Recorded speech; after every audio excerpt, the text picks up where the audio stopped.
Hi, I'm Ernie Zor, and this is another in our series of Puritas Spring software product demonstration videos. In this video, I'm going to demonstrate the use of the newest application, Ohio Corporation and Limited Liability Company Record Book. That's a long name, so I'm just going to refer to it in this video as the Record Book app. We've had repeated user requests for this app over the years, and I'm happy to say we're finally doing something about it. Why the interest from our users? Well, for one thing, it's a somewhat neglected area from the standpoint that once a business is incorporated, the people involved, and many times the attorney doing the work, feel like the job is done. Annual meetings are forgotten, minutes aren't kept, and corporate actions are taken without proper resolutions. Later, when the business is successful, or when it isn't, and the officers or shareholders or members have a disagreement, there's little or nothing in the way of paperwork to fall back on for guidance. Also, with internet companies offering services or do-it-yourself business kits at bargain basement prices, it's great to be able to put together the necessary paperwork not just quickly, but with more professionalism and legal expertise than would otherwise be available to clients using these alternatives. Now, don't lose sight of the fact that keeping an up-to-date record book and having regular meetings is not just performing a necessary service to your client, it's a service that you can bill for. You might ask yourself, aren't many of these forms available through the Secretary of State's website? Actually, no. For starting a corporation, for example, the only form available is the 3-page Form 532A, which is the initial Articles of Incorporation. The proceedings of the incorporators, the minutes of the first shareholders meeting, the minutes of the first directors meeting, the elections, and the operating agreement for LLCs, and a ton of other forms are not available from the Secretary of State. For those few forms that are available, there are some significant drawbacks. The first is re-entering repetitive information.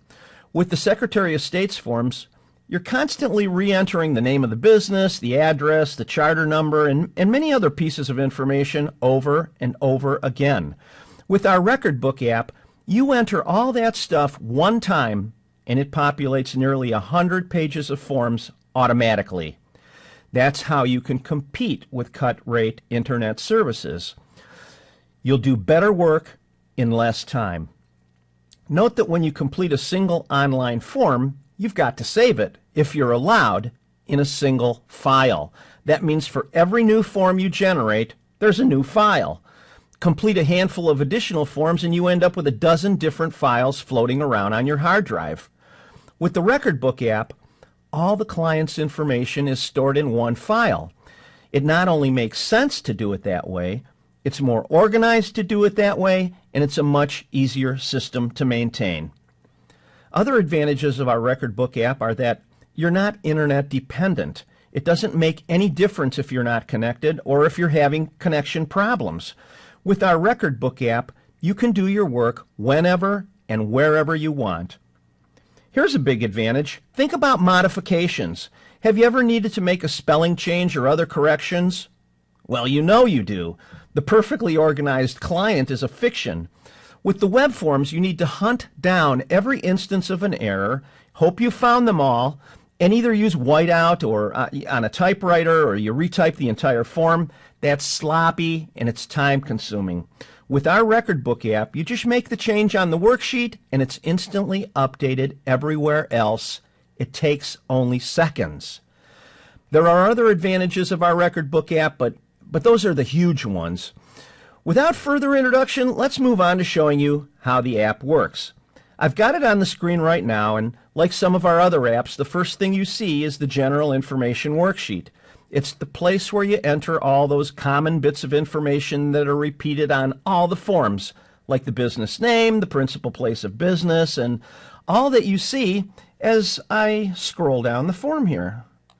I'll try to go slowly down here so you can kind of see what's there. Now, I've already opened up a file that I completed for purposes of this video so that you don't have to watch me entering all those fields.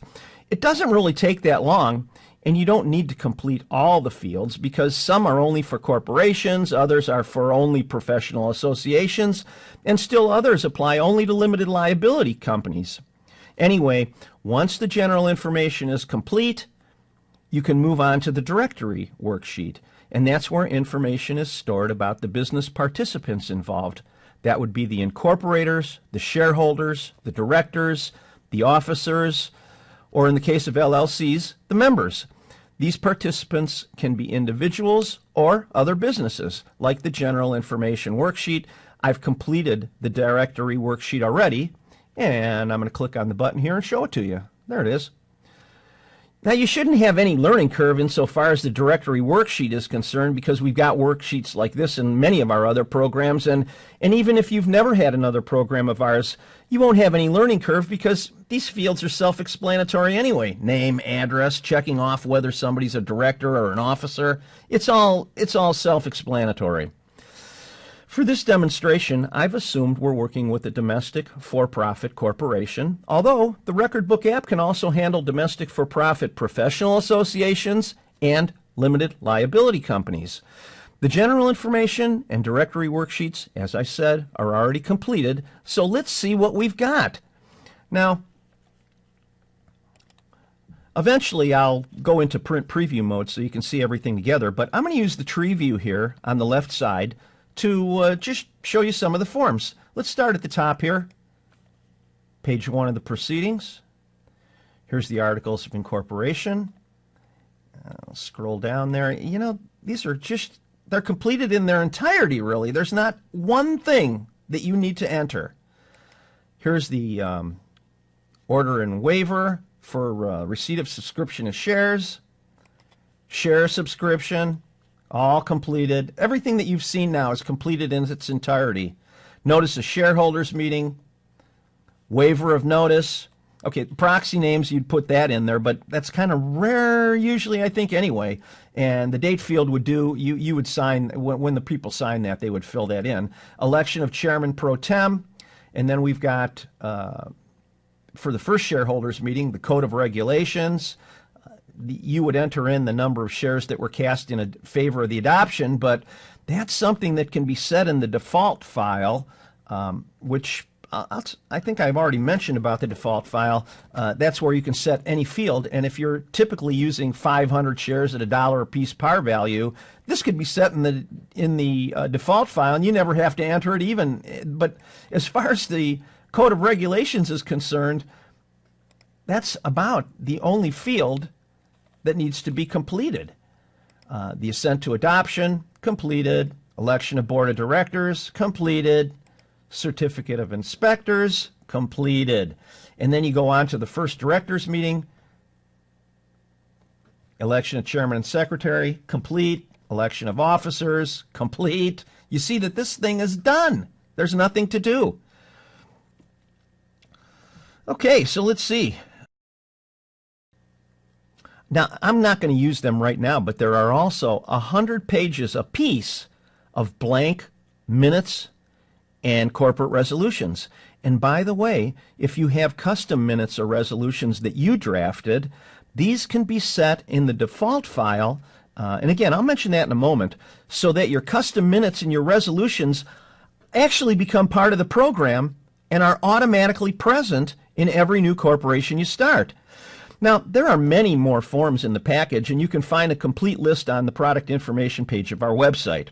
As I mentioned a second ago, this app, like all of our others, has a default file that can be used to set the values of any and all fields and files and forms in the file. If you're not familiar with the default file, you're missing out on a tremendous time saver, and you should view the companion FAQ video that we've published on that subject on YouTube. Finally, remember, all these forms were completed just about in their entirety by simply filling out the 2 worksheets. No clumsy typewriting. You don't have that unprofessional fill-in-the-blank look. There's no whiteout that's ever needed. Just flawless forms. Now, what I'm going to do, I'm not going to go through any more on the screen, but I'll use the print preview function so that you can kind of see everything together. Let's just click on the print preview button, and then I'm going to check. It's already on the corporations page because it knows that that's where I was looking at the forms. And I'm just going to check the boxes for a bunch of these starting up papers. And let's take a look at the print preview. I'm going to move it to the center there so you can see it really good.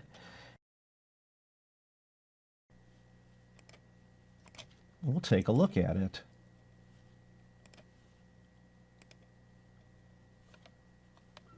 I'll just scroll down.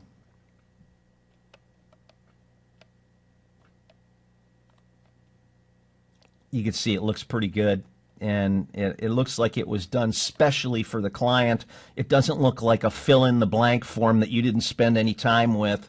And as I scroll through the rest of these pages, let me just mention that really is bringing this video to a close. But before I go, I do want to mention that if you're interested in law office tips like the ones we have in our FAQ video series or those that are contained in our annual issue of Law Office Computing magazine, there's a book called The Best of Law Office Computing, and it's got all the best tips from years of back issues, and I'm sure you'll find the book entertaining and the tips and hints useful.